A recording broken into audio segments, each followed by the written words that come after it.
예, 오랜만에 또 주일 예배를 학사에서 드리는 것 같아요. It's been a while since we gave our Sunday worship at the Boston RUTC. 정말로 오늘도 그 현장에서 하나님이 주시는 그런 갑절의 영감 회복하는 예배가 되기를 주님 이름으로 축복합니다. And in that field, I truly bless in the name of the Lord that today's worship will be a worship where we restore the filling of the double portion of the Holy Spirit. 자, 많은 크리스천들은 이런 말을 합니다. Many Christians say this. 나도 좀 변화되고 싶다. I too want to transform. 뭔가 이런 영적 문제에서 좀 해방되고 싶다. And they think to themselves, I want to be freed from this particular spiritual problem. 왜 나는 항상 같은 문제에 항상 넘어지고 좌절할까? And why do I fall with the same exact problem and face despair with that same problem? 나는 왜 저 부분들을 한계를 초월하지 못할까? And why can't I transcend my own limit in that particular aspect? 정상적인 크리스찬이라면은 변화되기를 원하겠죠. And if you are a normal, upright Christian, it's normal for you to want to transform. 이러다 보면은 시작이 틀리게 됩니다. But then when you start this way, then your beginning actually changes 뭔가 어떤 방법을 찾게 되는 거죠. because you look for a specific method. 내가 노력을 좀 안 해서 그런가? Or is it because I didn't try hard enough? 내가 의지가 약한 걸까? Or is it because I'm very not willed enough? 아니면 내가 뭔가 좀 부족한 게 있는가? Or is it that I'm lacking in some aspect? 노력하고 행동하고 실천하는 거는 나쁜 게 아니죠. And of course, putting your efforts, trying your best, and trying to make it into practice and disciplining yourself are not bad. 우리가 일상생활이든 신앙생활이든 당연히 필요한 것인데 이걸 변화의 수단으로 생각하면은 안 된다는 겁니다. Those are rightfully needed as we live our lives and also as we walk our walk of faith, but these are not the actual methods for transformation. 사실 이런 노력과 행위 실천은요, 변화의 수단이 아니라 은혜의 결과인데요, 이거는. And these are not actually the tools for transformation, your efforts, your in some ways putting disciplining yourself or putting into practice, but this is actually a result of God's grace. 내가 진짜 은혜 받잖아요? 노력이라고 생각 안 해요. If you truly receive grace, you don't think that you're putting in efforts. 왜냐? 그 하는 일이 행복하니까. Why? Because the action of doing something will bring you happiness. 정말로 이게 내가 답이 되면은 행동을 하지 말라고 해도 나는 하게 되어 있습니다.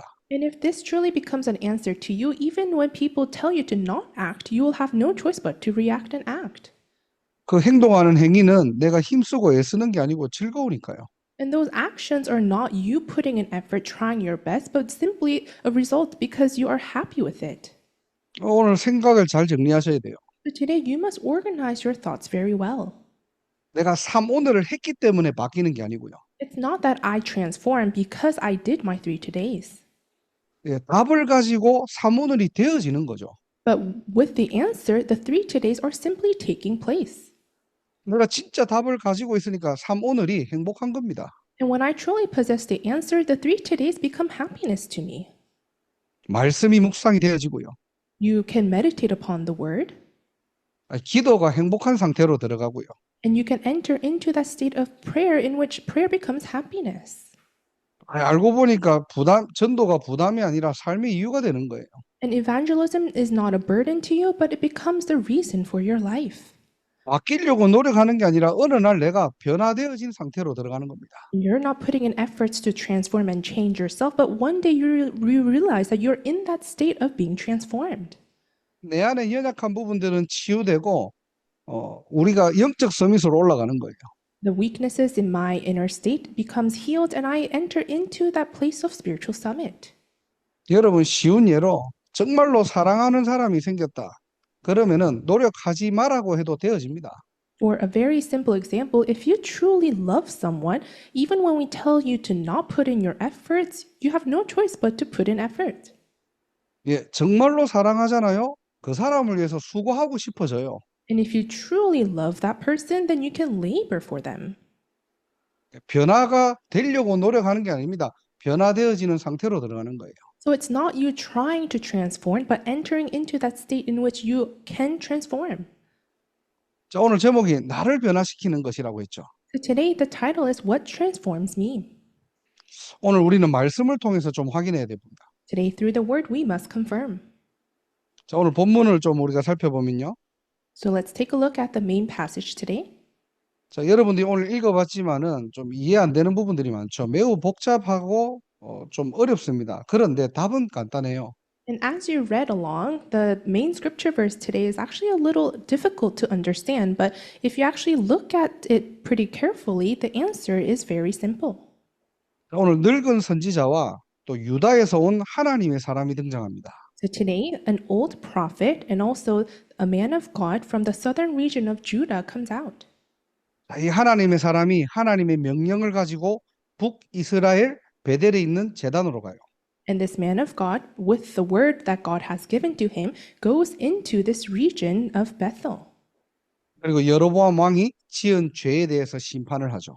And he proclaims the judgment that were to come to Jeroboam who had sinned. 300년 뒤에 일어날 그런 요시아라는 왕에 의해서 이 제단은 허물어질 것이다. And he was saying this altar will be split apart and the ashes will pour down through Josiah, the king that God will raise. 그리고 산당에 제사장들의 뼈를 꺼내서 불사르게 될 것이다. And then they were saying that the ashes on it will pour out and all the prophets will die. 300년 뒤에 이 말씀은 그대로 성취됩니다. And 300 years later, this word is exactly fulfilled as prophesied. 자, 그걸 당장 들은 여로보암은 회개가 아니라 화가 나는 거예요. And Jeroboam, who heard this word, he didn't repent, but rather he was furious. 그래서 그 말을 듣고 하나님의 사람을 잡으라고 이렇게 명령을 하는 겁니다. And then he declares and says, Seize that man. 이 저놈 잡아라 이렇게 한 거겠죠. He stretched out his hand and said, Seize him. 자, 그런데 그렇게 명령했던 손이요 마비가 되는 거예요. But that hand that he stretched out shriveled up. 그리고 하나님의 사람이 예언했던 것처럼 그 제단이 갈라집니다. And just as the man of God prophesied, the altar was split apart. 여로보암 왕이 너무 놀란 거예요. So Jeroboam, the king, was very surprised. 뭐 일단 제단은 그렇다 치고 자기 손이 지금 마비됐거든요. Not talking about the altar, but his own hand was shriveled up, paralyzed. 그래서 하나님 사람에게 부탁합니다. 내가 잘못했으니까 나를 위해서 좀 기도해달라고. So the king asks to the man of God, Intercede with the Lord your God and pray for me. 하나님의 사람이 기도했더니 그 왕의 손이 회복된 거예요. And the man of God interceded with the Lord, and the king's hand was restored. 이 왕이 고마우니까 지금 요청을 한 겁니다. 내 집에 와가지고 내가 예물을 주겠다.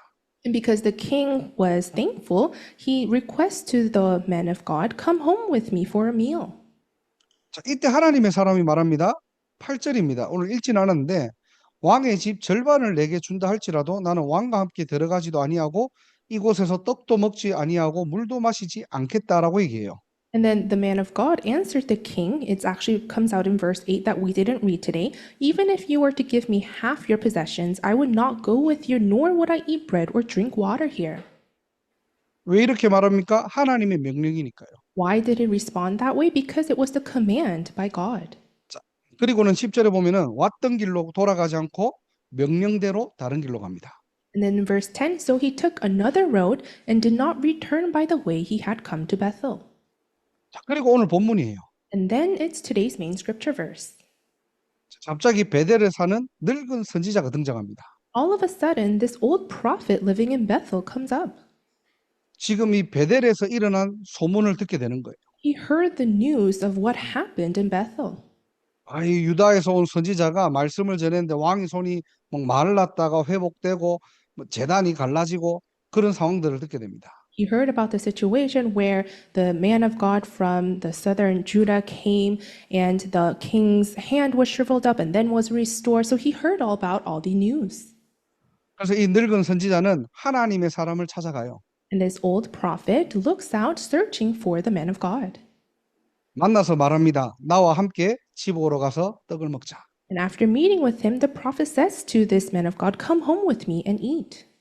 자기 집에 초청을 하는 거죠. So he invites this person over to his house. 그러니까 하나님의 사람이 똑같이 대답을 해요. Then the man of God says the same exact response he gave to the king. 17절이죠. 여호와의 말씀이 내게 이르시기를 내가 거기서도 떡도 먹지 말고 물도 마시지 말며 또 내가 오던 길로 되돌아가지 말라 하셨음이로다. It comes out in verse 17. I have been told by the word of the Lord, you must not eat bread or drink water there or return by the way you came. 자, 문제는 이때 늙은 선지자가 거짓말을 합니다. But the problem here is that the old prophet actually lies. 18절에 얘기해요. 나도 그대와 같은 선지자다. In verse 18, he says, I too am a prophet as you are. 근데 천사가 여호와의 말씀으로 내게 임했다. And an angel said to me by the word of the Lord, 너를 우리 집으로 데려가서 떡도 먹고 물도 마시게 하라 했다.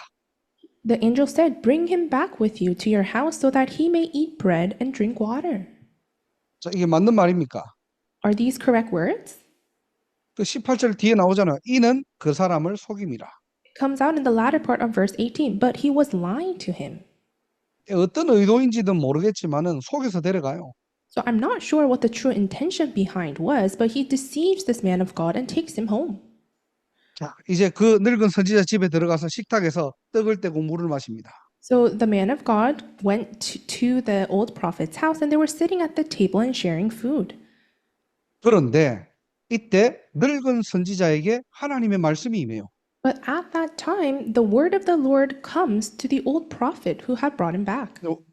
우리가 좀 상식적이라면은 하나님의 사람에게 말씀이 임해야 되는데 전혀 하나님의 말씀이 없던 늙은 선지자에게 그 말씀이 임하게 됩니다.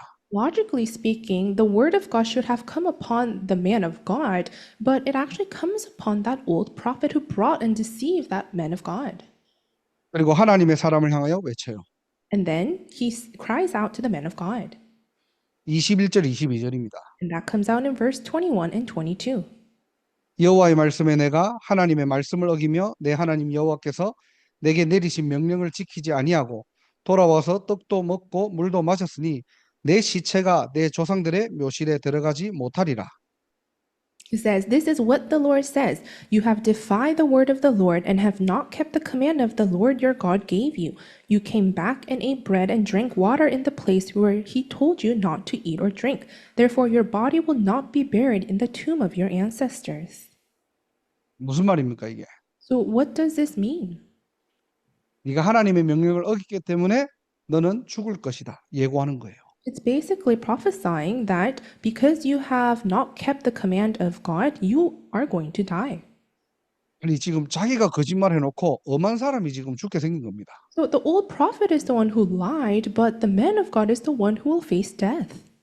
자, 그렇게 떡을 떼고 하나님의 사람은 나귀를 타고 돌아가요. So after they had finished eating and drinking, the man of God goes back on his way on a donkey. 뜬금없이 사자가 등장합니다. And then all of a sudden, a lion appears. 그리고 하나님의 사람은 찢어 죽게 돼요. And he was killed on the road. 오늘 본문 내용입니다. So this is actually the summary of today's main scripture verse. 잘 감이 안 잡히죠 이게. So isn't it so strange and odd? 오늘 메시지는 어떤 메시지입니까? So what kind of message is today's message? 늙은 선지자가 지금 사람을 속였다? Is it saying that the old prophet deceived an innocent man? 하나님의 사람이 말씀을 잘 지키다가 말씀을 어겼네? Is it the man of God was trying to keep the command of God, but then at the end lost hold of God's command? 둘 다 아니에요.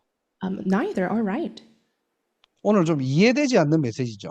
So today it's a message that's very hard to understand. 오늘 본문에서 얘기하는 건 딱 한 가지입니다. But there is only one thing that the main scripture verse is referring to. 바로 하나님의 사람의 죽음은 예수 그리스도의 죽음을 예표한다는 거예요. The death of the man of God foreshadows the death of Jesus Christ. 자, 사자가 물어 죽였는데 그 시체를 먹지 않습니다. So the lion killed the man of God, but he did not eat the body of the man. 더 신기한 거는 나귀도 해치지 않아요. What's more interesting is that he did not kill the donkey. 하나님의 사람이 찢어 죽은 후에 사자와 나귀는 그 시체 곁에 있더라라고 성경 기록되어 있습니다. And the Bible records that after the man of God was killed by the lion and the donkey were standing beside the body. 이 사자와 나귀는 영적으로 무엇을 상징하느냐? So, what spiritual meaning does this lion and donkey have? 예, 성경에서 사자는 심판을 상징하고요. In the Bible, lion represents judgment. 나귀는 스가랴 9장 9절에 보면은 평화의 왕을 상징하는 내용입니다. And the donkey, if you look in Zechariah chapter 9, verse 9, it actually represents a peace. 한마디로 그리스도의 죽으심으로 구원의 길이 열렸다는 의미예요. So, in simple terms, it's referring to that through Christ's death, the way to meet God has opened up. 하나님의 사람이 죽었다는 소식을 듣고 이 늙은 선지자가 시체를 찾으러 가요. And after the old prophet heard the news that the man of God was killed, he goes out looking for the body. 그 시체를 안고 슬피 옵니다. And with that body, he mourns. 왜 그렇게 울까요? But why do you think he wept aloud and mourned? 성경은 두 번이나 반복해요. 슬피 울더라, 슬피 울더라. And the Bible actually repeats this twice. He mourned over him, he mourned for him. 왜 그렇죠? 자기 때문에 죽었거든요. Why? Because this man of God was killed because of him. 사실상 실제 죽어야 할 사람은 늙은 선지자인데 In reality, the person who was supposed to die was this old prophet. 아니 하나님을 속였잖아요. He deceived God. 하나님의 사람을 속였잖아요. He deceived the man of God. 그런데 자기가 죽어야 되는데 하나님의 사람이 대신 죽게 됩니다. However, in replace of his death, the man of God died. 이걸 보고 은혜라고 하는 거예요. So this is what we call grace. 예수님께서 왜 십자가에서 죽으셔야만 합니까? Why is it that Jesus had to die on the cross? 다른 이유 없어요. 우리의 죄 때문에. There is no other reason but because of our own sins. 왜 예수님께서 십자가에서 몸이 찢기고 피를 흘리셔야만 합니까? Why is it that Jesus had to be crucified on the cross and die bleeding in death? 절대로 해결할 수 없는 인간의 원죄 문제, 지옥 문제, 사단 문제를 해결하시기 위해서요. It's to solve the problem, fundamental problem of mankind, the original sin, the problem of Satan and hell that we cannot solve with our own strength. 이사야 53장 5절에 보니까 그가 찔림은 우리의 허물 때문이요 그가 상함은 우리의 죄악 때문이라 그가 징계를 받음으로 우리는 평화를 누리고 그가 채찍에 맞음으로 우리는 나음을 받았도다. Isaiah chapter 53, verse 5. But he was pierced for our transgressions, he was crushed for our iniquities. The punishment that brought us peace was on him, and by his wounds we are healed. 모든 인간은 창세기 3장 하나님 떠난 상태. All mankind are in that state of Genesis chapter 3, separated from God. 사실상 창세기 3장 문제로 우리가 죽어야 되는데요. So in reality, because of the problem of Genesis chapter 3, we are the ones who are supposed to die. 예수님께서는 나를 위해 인간을 위해서 십자가에서 다 이루신 겁니다. But for me, for mankind, Jesus took on everything and died on the cross. 하나님의 은혜예요. And that is the grace of God. 그리고 이 늙은 선지자는 31절에 고백을 합니다. And then this old prophet, he confesses in verse 31. 자기 자녀들에게 유언을 해요. He leaves behind some words to his children. 내가 죽거든 하나님의 사람을 장사한 묘실에 나를 장사하되 내 뼈를 그의 뼈 곁에 두어라. When I die, bury me in the grave where the man of God is buried. Lay my bones beside his bones. 이 말은 로마서 6장 4절과 연결됩니다. So this word actually connects to Romans chapter 6, verse 4. 그러므로 우리가 그의 죽으심과 합하여 세례를 받음으로 그와 함께 장사되었나니. We were therefore buried with him through baptism into death in order that, and then raised from the dead. 그와 함께 장사되었대요. We were buried with Jesus Christ. 그래서 이제는 아버지의 영광으로 말미암아 그리스도를 죽은 자 가운데서 살리심과 같이 우리로 또한 새 생명 가운데서 행하게 하려 함이라. And just as Christ was raised from the dead through the glory of the Father, we too may live a new life. 이제는 그리스도 안에서 새로운 삶이라는 겁니다. So now we are living a new life in Christ. 내 뼈를 그의 뼈와 함께 도라는 말은 무슨 말입니까? 이제는 예수님과 함께하는 삶을 살겠다는 거예요. So what does it mean when he say, lay my bones beside his bones? He's saying that now I'm going to live a life that lives with God. 그리고 하나님의 사람이 했던 사역과 메시지를 확실하게 믿고 신앙으로 고백합니다. And then he carries on the mission that was going to be carried out by the man of God in conviction and makes this confession. 32절에 보니까 그가 여호와의 말씀으로 베델에 있는 제단을 향하고 또 사마리아 성읍들에 있는 모든 산당을 향하여 외쳐 말한 것이 반드시 이룰 것임이니라. And that comes out in verse 32. For the message he declared by the word of the Lord against the altar in Bethel and against all the shrines on the high places in the towns of Samaria will certainly come true. 이 하나님의 말씀을 믿었다는 거예요. So he now believed in the word of God. 반드시 이룰 것이라는 확신을 가진 상태를 말하는 겁니다. And it's referring to that state where he had sure conviction that all of these words of God will certainly come true. 이렇게 영적으로 침체되어 있고 무너졌던 늙은 선지자가 변화되는 거예요. So this is how the old prophet that was spiritually so dim, who lacked that spiritual discernment, has now transformed. 언제 변화됩니까? 하나님의 사람이 죽음으로. When did he transform? When that man of God died. 이제는 그리스도의 중심으로 함께 하겠다는 거예요. And now he's saying with Christ centered, he's going to be with God. 그리고 그 말씀을 믿고 확신합니다. And then he believed in that word and came to a full conviction. 한마디로 복음의 능력을 말하는 거예요. So in one ways, we are talking about the power of the gospel. 오늘 이게 메시지의 전체인데요. So 결론적으로 구원받은 성도는 우리가 어떻게 변화됩니까? So this is the main point of today's message, but in conclusion, how can the children of God who are saved be transformed? 우리가 변화되려고 노력하는 게 아닙니다. 복음이 믿어질 때요. So it's not us trying to transform, but when we believe in the gospel. 우리가 아는 복음, 들은 복음이 아니라 이 복음이 나의 것이 될 때요. When this gospel that we hear of and know of is not just simply knowledge, but become my own gospel. 이 십자가의 사건과 부활 사건이 내 사건이 될 때요. When this incident of the cross and resurrection truly becomes my own incident. 그렇구나. 나는 예수의 피로 영원한 속죄를 받았구나. When you come to realize, right, I have obtained eternal redemption through Jesus Christ. 내 인생은 복음으로 끝난 인생. My life has concluded in Christ. 그 피로 성소에 들어갈 담력, 은혜로 나는 구원받았구나. And with that, through that blood, I have gained confidence to enter into the most holy place, and by that grace, I have been saved. 예수의 피로 사단의 권세는 영원히 박살났구나. And by the blood of Jesus Christ, the authorities of Satan has been crushed eternally. 이 정확한 복음이 내 것이 될 때요. So when this accurate gospel becomes my own. 오늘도 우리는 예수가 그리스도입니다. So even today, Jesus is the Christ.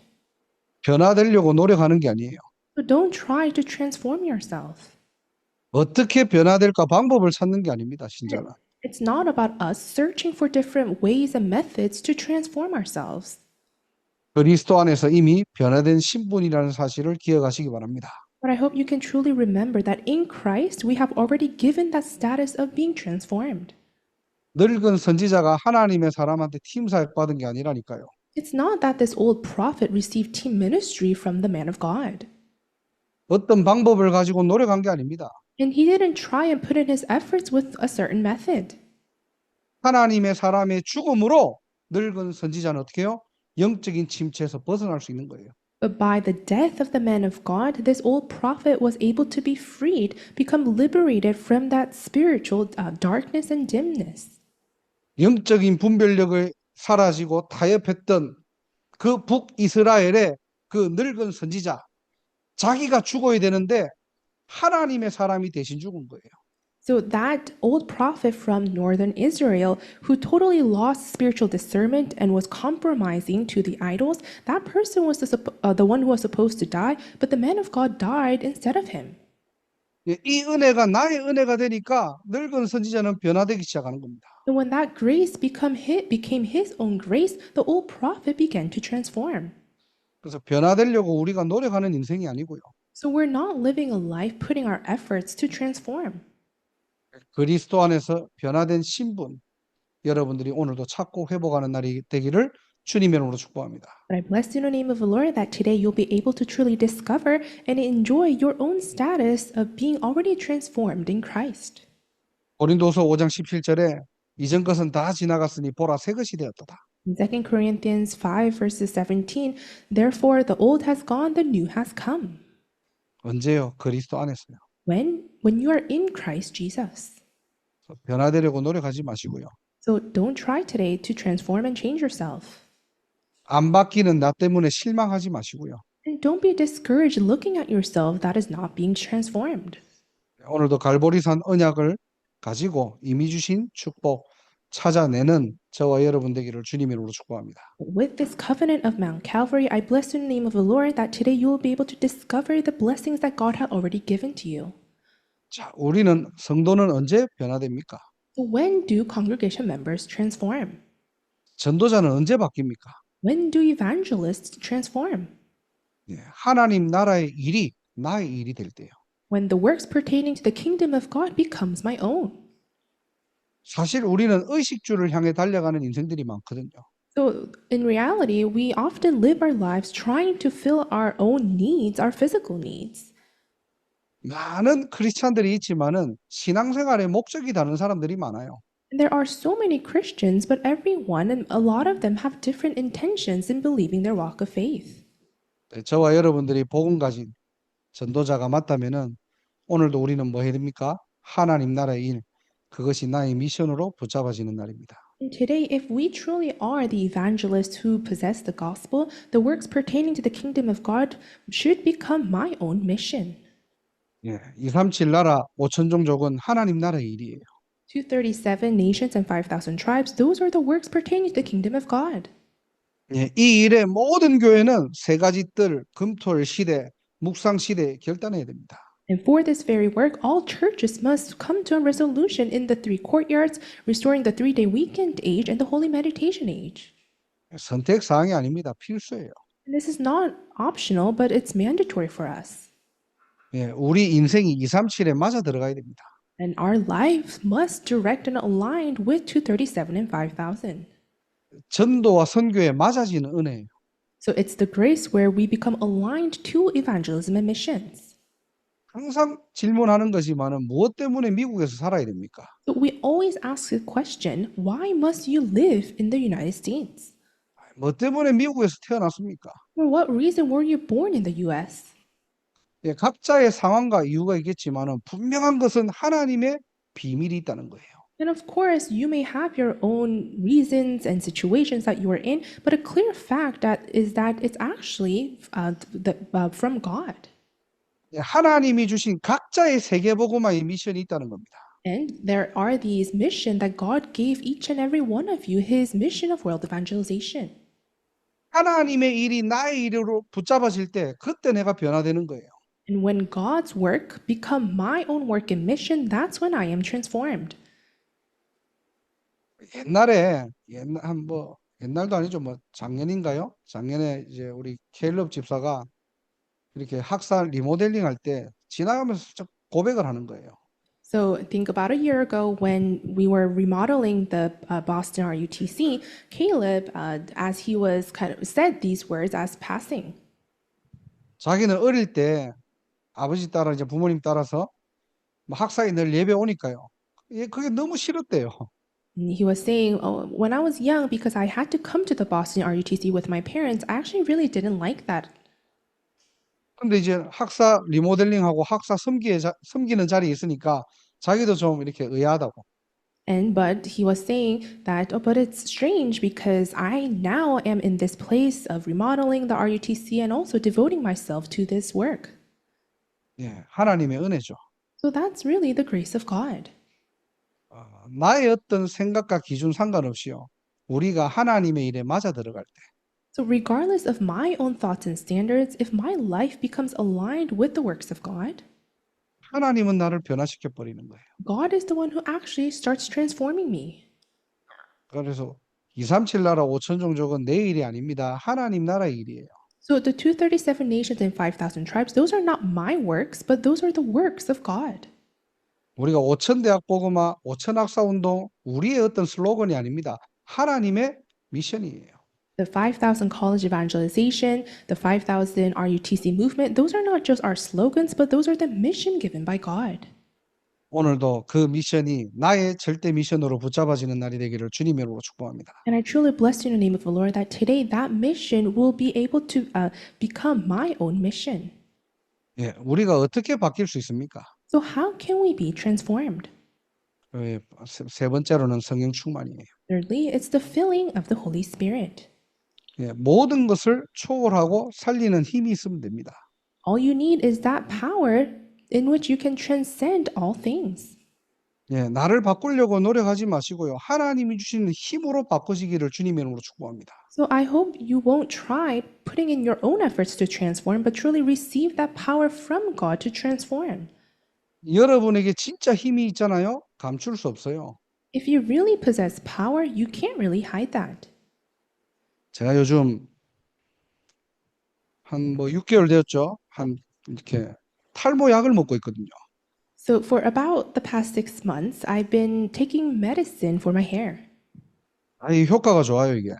and it actually is working very well. 또 의사가 이런 얘기를 하더라고요. 이거 먹으면은 진짜 머리털이 굵어지고 머리가 나는데 부작용도 있다는 거예요.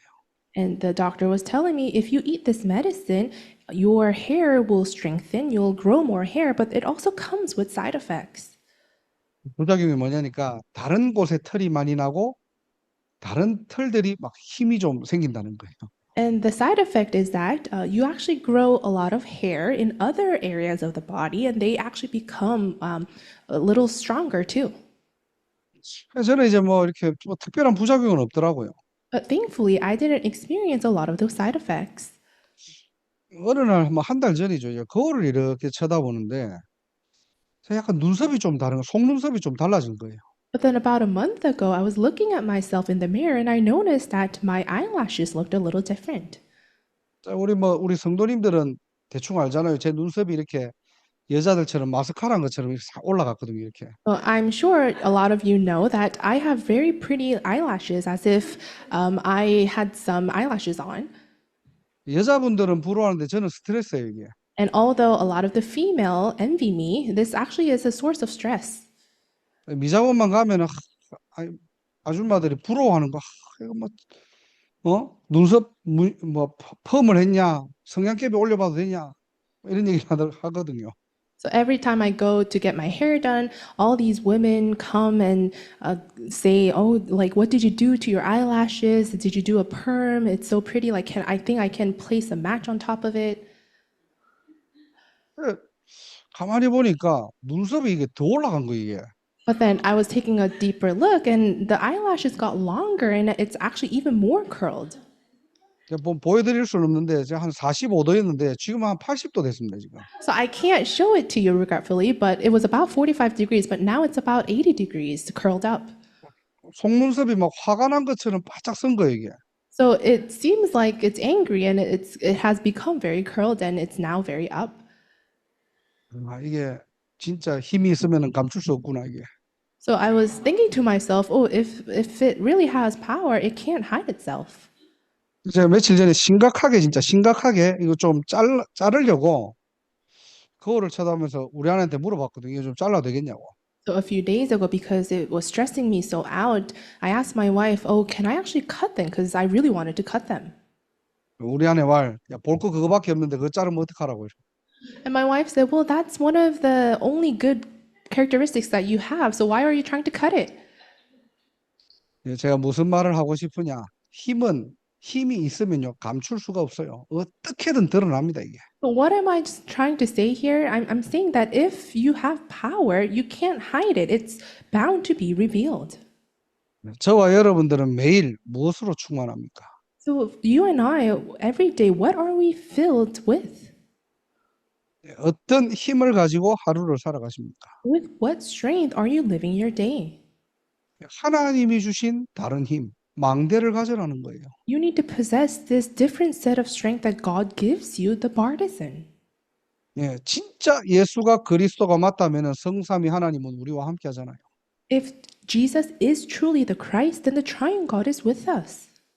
정말로 하나님이 함께 하시면은 하나님의 때에 보좌의 능력은 오게 돼 있거든요. And if God is truly with me, then according to his time schedule, at his perfect time schedule, the power of the throne is bound to be common. 내가 그 속에 있으면 진짜 하나님의 시선, 하나님의 미션이 보이거든요. And when I'm in there, I can truly see God's eyesight and his things. 내가 영적 서밋이 되니까 자동적으로 흑암은 결박돼요. And when I become the spiritual summit, automatically the forces of darkness will be crumbled. 말씀, 기도, 전도 속에서 오력이 회복되는 시간을 누리는 겁니다. So you're having that time enjoying the five strengths within the word, prayer, and evangelism. 내가 가보지 않았지만은 말씀 붙잡았는데 미리 보는 CVDIP가 나오는 거예요. And although I have not been there through the word, I am seeing the journey of CVDIP in advance. 3시대의 주역이 되는 겁니다. And I become the main figures of the three ages. 이 망대가 내 안에 서는 겁니다. And that partisan is becoming established in me. 그걸 보고 변화라고 하는 거예요. And that is what we call transformation. 그러니까 그 힘을 가지고 여정을 가는 거고요. And with that strength, we are going on this journey. 어떤 문제와 사건 속에서도 모든 것이 전환점이 된다는 사실입니다. And when that happens, no matter what situation or problem you may face, those all become turning points. 오늘 늙은 선지자가 어떻게 변화됐느냐? So today, how did this old prophet become transformed? 노력한 게 아닙니다. 하나님의 사람이 죽음으로. He did not put in his own efforts, but it was simply through the death of the man of God. 자기 대신에 죽었거든요. This man died on behalf of the prophet. 하나님의 은혜입니다. And that is what we call the grace of God. 나는 나를 바꿀 수 없어요. 복음으로만 나를 살리고 바꿀 수 있는 겁니다. I cannot transform or change myself. I can only do that by the gospel. 그 복음 안에서 우리는 하나님 나라의 일을 붙잡아야 돼요. And within that gospel, we must hold on to the works pertaining to the kingdom of God. 내 삶의 이유가 뭡니까? What is the reason for my life? 내가 왜 미국까지 와고 공부를 하고 직장을 다녀야 됩니까? Why is it that I came all the way to the United States to study and to go to work? 하나님은 실수하지 않으세요. God never makes mistakes. 하나님의 언약은 반드시 성취됩니다. And God's covenant is bound to be fulfilled. 그래서 우리가 237 나라 5천 종족을 향해 하나님의 절대 미션을 붙잡는 거예요. And that's why to the 237 nations and 5,000 tribes, we're holding on to God's absolute covenant. 내 힘으로 안 되기 때문에 성령 충만. And because we can't do this with our own strength, it's the filling of the Holy Spirit. 하나님 오늘도 나에게 성령으로 충만케 하여 주옵소서. Lord, even today, may you fill me with your Holy Spirit. 나를 살리고 바꾸는 힘입니다. Those are the power to save myself. 그래서 이 축복을 가지고 나를 변화시키고 현장을 변화시키고 시대를 변화시키는 우리 모든 보스턴 임마누엘 교회 성도님들, 렘넌트들 되기를 주님의 이름으로 축원합니다. With this strength, I bless in the name of the Lord that our Boston Emmanuel Church congregation members and remnants will be able to truly revive and save myself, the field, and the age. 기도하겠습니다. Let's pray. 하나님, 우리 인생이 변화되려고 하는 인생이 아니라 그리스도 안에서 이미 변화된 신분 알게 하심을 감사합니다. Lord, we thank you for allowing us to confirm our identity of being already transformed in Christ, not us trying to transform. 내가 누구인지, 내 안의 주인이 누구신지를 알게 하시고 오늘도 완전 복음으로 들어가게 하옵소서. May we correctly know who I am and who our Master is, and even today allow us to enter into this complete gospel.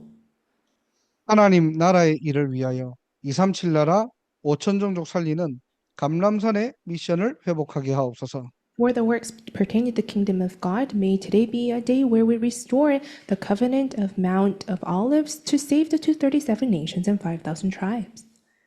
세계복음화할 만큼 다른 힘을 가지고 나의 땅끝을 발견하는 오늘이 그날 되게 하옵소서. And may today be the day where we hold on to world evangelization, and with that different strength that comes from you, we discover my ends of the earth. 한 주간 이 언약 붙잡고 영원한 승리 속으로 들어가게 하시고 모든 흑암의 망대가 무너지고 하나님의 나라 임하게 하옵소서. And throughout the week, may we hold on to this covenant and enjoy the eternal victory that comes from the covenant. And may all the forces and the partisan of Satan be bound and your kingdom be established.